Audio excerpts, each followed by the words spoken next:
It's that time again. I'm halfway through a book, and I'm going to do a little reading for everyone so you can see what I'm doing, I guess. I have moved away. Those of you who saw me do this last time, I had a clicker, and I have moved away from the clicker. I am now doing what's called punch and roll, so if I make a mistake, I stop and I redo it. It seems to have been faster and more efficient, so when I'm done, I basically have a chapter, for the most part, finished chapter to either send to my proofer or to be able to edit myself and then send it to my proofer. And but it makes things easier. You kind of can see the project coming along, and immediately have someone be able to listen to a full chapter if they want to. So for me, it's been going good. I'm told by most audiobook narrators that's the way to go. So I'm glad I finally did that. So the book I'm narrating, in the middle of narrating, is called The Gordon Place. Excuse me, almost went down the wrong pipe. That would have ruined the whole reading. The Gordon Place, it's by an author by the name of Isaac Thorne. I've known Isaac on Twitter and social media for a few years through the Screamcast podcast and just kind of, mutual friends and stuff. And then I saw that he had written this novel, and I immediately was like, I need to audition for this novel, and here I am doing it. So this portion, our main character, Graham Gordon, basically has been taken over by the ghost of his dead father, his dead, angry, drunk, racist father. So the scene I'm going to narrate here is him realizing he's like in his body but not able to control it. So pretty cool. Reminds me, in a better way, it reminds me a little bit of the Stephen King book Dreamcatcher. Well, although not I haven't read the book. I've only seen the the movie, which is awful in all the best ways. But there's a scene where one of the characters is basically, I guess, inside his body. It reminds me of that, but it's completely different. I don't know. I'm going off on a tangent here. I'm acting like I'm doing a podcast now, where I just ramble. So here we go. I'm going to do this, and I'll be stopping every now and then if I have to fix or reread or something like that. So there may be awkward pauses, but that's the process. So here we go. So this is chapter 8, kind of in the middle of chapter 8. Graham Gordon was living in a bubble. Literally. His world had gone from physical to metaphysical in an instant after his father had seized control of his corporeal being. Corporeal? Here, I gotta check the pronunciation. This is what it is. Like you get going, you're like, all right, I'm gonna do an awesome take. I'm just gonna knock this out, and then all of a sudden you come across a word that you hope you pronounced right. Corporeal. His father had seized control of his corporeal being. All right, here we go. And luckily, I had forgot to hit record. So we're just going to do this all over again. That was a good practice run. Hey, boy. All right, here we go. Graham Gordon was living in a bubble. Literally. His world had gone from physical to metaphysical in an instant after his father had seized control of his corporeal being. Ugh. Corporeal? Mean words. If you listen to my podcast, you know. Corporeal. After his father had seized control of his corporeal being. All right, here we go.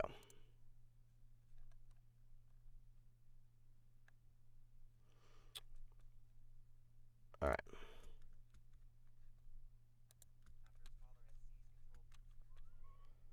Make sure everything's turned off here. And here we go. I got one of my backup things syncing as I'm trying to record. I'm wondering why everything's slowing down. Okay.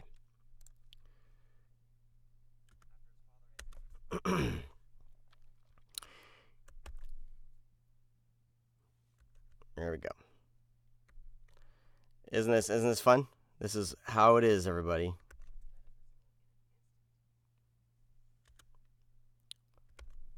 In an instant, after his father had seized control of his corporeal being. He could see the cellar through the eyes of his body, but those eyes were distant from him. It was as if what had been his body was now merely a camera that was broadcasting images to a convex screen in front of his consciousness. He couldn't look down at himself anymore. There was no body there. I don't like how that sounded. I have my headphones down here and I can hear myself, but I don't have them over my head because I don't like having the headphones over my head when I'm doing this. I want to hear myself.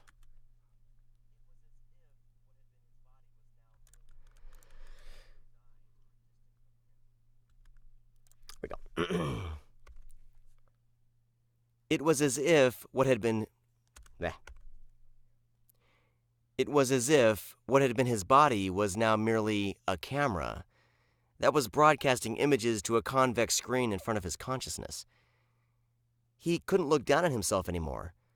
There was no body there. He was inside his body, but his body was outside of him and being controlled by someone else. Someone who had always hated him.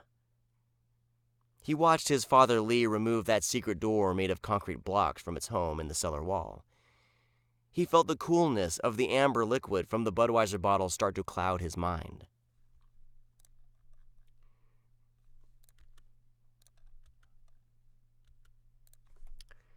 Had to move down the page.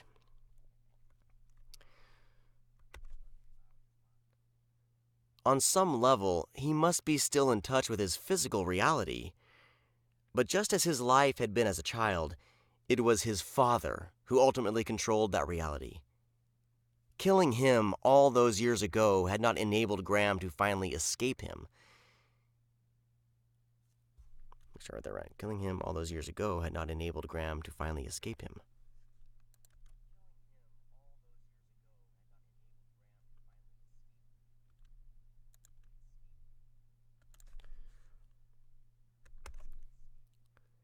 Yet, if the younger Gordon was really still in touch with his physical body, it might be possible for him to gain control of it again.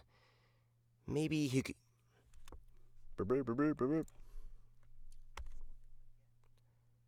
Maybe he could test that. Maybe he could test that.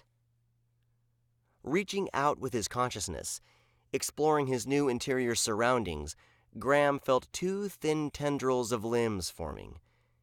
They protruded from the cloud that was currently his being, thickened and became his metaphysical arms, hands, and fingers. He poked at the convex screen in front of him with the ends of those fingers, watched it ripple in response to his touch.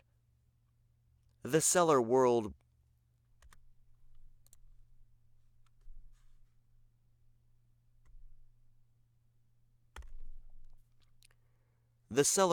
just beyond his reach stretched and contracted, wavering on the screen.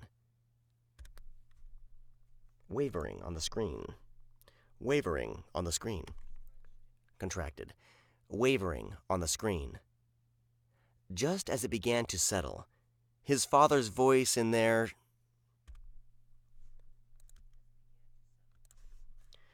This is it. This isn't perfect. This is me just getting this done. Where was I? His father's voice in their shared head.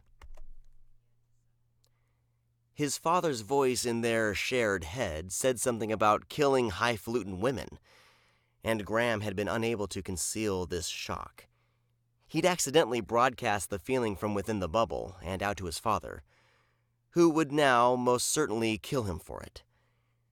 Better than allowing Graham to continue to exist with the possibility that he might someday escape and reveal Lee's secrets to the world. Let's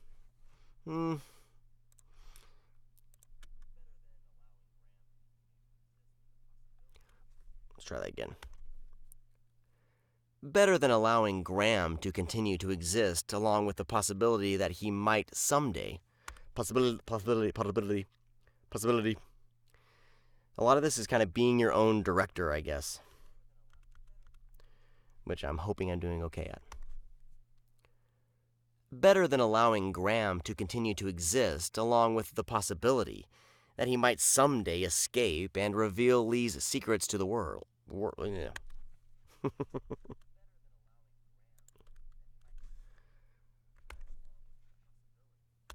The possibility that he might someday escape. The possibility that he might someday escape and reveal Lee's secrets to the world. The image in front of Graham changed then, darkened and weaked. Weaked?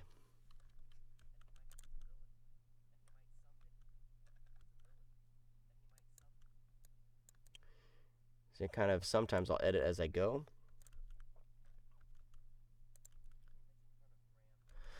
Because the whole goal is to kind of be able to export these chapters out, get them to my proofer, so my proofer can listen and read, get everything, find any mistakes that I make, and then get it back to me, and then I can have kind of one edit session or a couple days or whatever over a weekend to fix everything in one shot, and then export it all out and be ready for the author to review it. That's the goal. So it seems a little more, I'm doing a lot more instead of just narrating, but in the end, it's going to pay off. The image in front of Graham changed then, darkened and winked out. Winked? The image in front... The image in front of Graham changed then, darkened and winked out like an old-fashioned television. Maybe I should have waited till I've been doing this for a little bit, and then I can kind of be in my groove.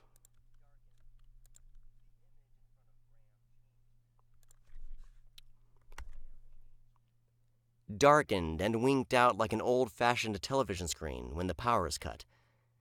Suddenly, Graham felt himself yanked toward a bubble screen. The bubble screen. Suddenly, Graham felt himself yanked toward the bubble screen, into it. It wrapped itself around him like plastic cling wrap, squeezing him, forcing life out of him the way a proto-sociopath might torture a roach before ultimately juicing it with his thumb against a cold basement floor. He thought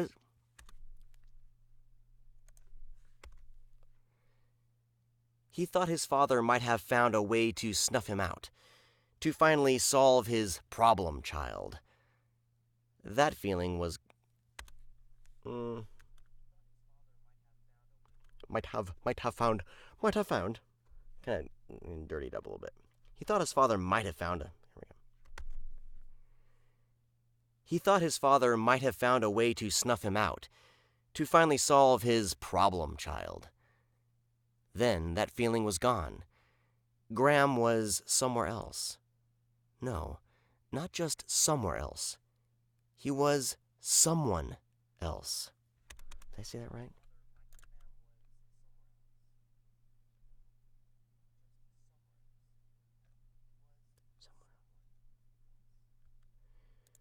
Someone else. Okay, I did it right.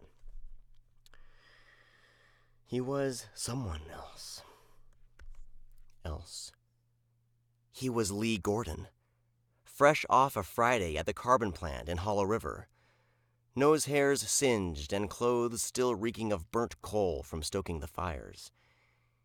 He sat in a plush square cube with an open...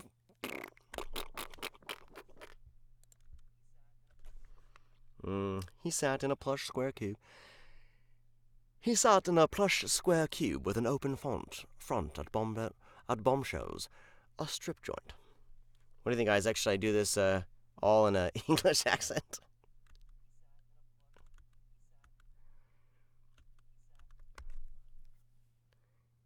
He sat in a plush square cube with an open front at bombshells, a strip joint. Standing over him, her legs forming a triangle with her ass at its apex and bent at his eye level, wasn't all... If you have kids in the room listening, they may want to step out.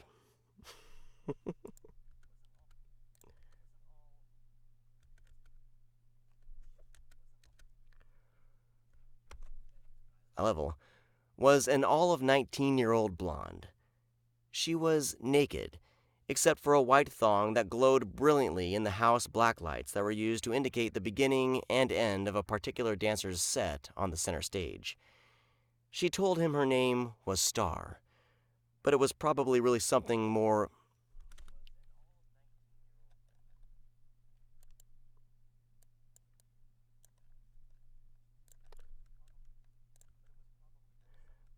But it was. I noticed that certain things that I do, little tics that I have that I notice, haven't never noticed until I started narrating. I'll say certain words like really fast. So it's like been one of those things been one of those things. It's been one of those things I've been trying to break as I narrate. Really annoying. But it was probably something really more. Dyslexic for a second. But it was probably something. Where'd it go? Okay. But it was probably something. Damn it. But it was probably really. But it was. Yeah. But it was probably something. See, damn it. But it was probably really something more mundane, like Jennifer or Christy. The bass beat of the house music pulsed inside his skull, making his brain feel as if it were trapped. It's making up words, Sean.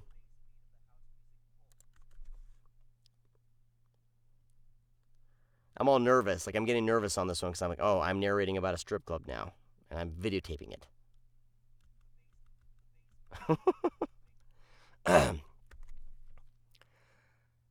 The bass beat of the house music pulsed inside his skull, making his brain feel as if it were about to ooze through his ears. The young woman slapped her own butt cheek with the palm of her right hand in time to that beat. Lee took that to mean that it was time for him to tip her again.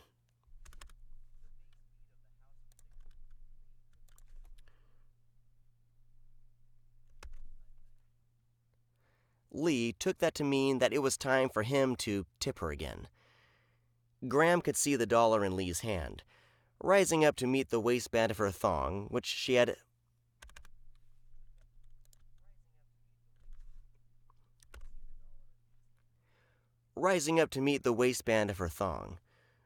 helpfully stretched out from her hip. Wait.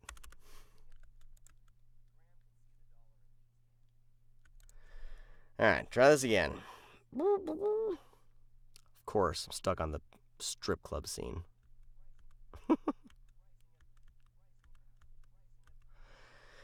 Okay. Hand. Rising up to meet the waistband of her thong, which she had helpfully stretched from her hip to receive it. She was gorgeous. Graham could hear himself thinking as Lee. A hell of a lot prettier than the woman he'd married and whom he had. Here we go, I gotta get in the Lee attitude.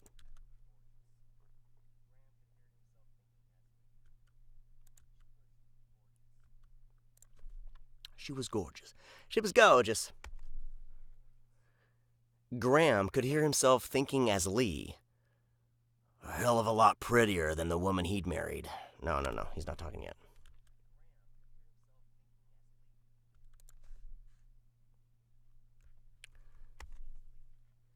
A hell of a lot prettier than the woman he'd married and who he had begat. Wait. A hell of a lot prettier than the woman he'd married and who had then begat him his sickly. A hell of a lot prettier than the woman he'd married, and who had then begat him his sickly wimp of a son. She was watching him enjoy her beauty, smiling at him, making eye contact from behind the temptation of the mounds of jiggling flesh she was shaking in his face. Lee wanted her. She knew it. All right, we're going to stop there. Oh, man. All right, well. The book is called The Gordon Place. It's a really, really good book. If you like horror, if you like Stephen King, or, of course, Stephen King's the only horror author I think of right away. It's hot in here. I can't think right now.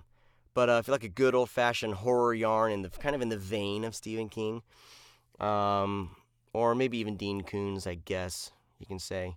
Uh, but it's Isaac Thorne. Like, he's really good. This book's really good, and I'm honored to narrate it. I hope I do this thing justice.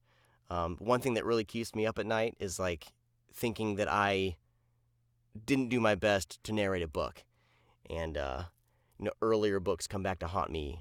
It's like, I could have done that one so much better. But this is a great book. It's easy. This is making it easy for me to narrate because it's so good. So thanks for watching. Hope this kind of helps you guys, see what I do and get a feel for it, and kind of get a glimpse into what it's like inside of a booth. So other more established narrators do this, and I don't know why I am. I still feel like I have imposter syndrome. Still feel like I'm green. But hope you enjoyed this 20 minutes of me trying to read, I don't even know. Is it 10 minutes of script, basically?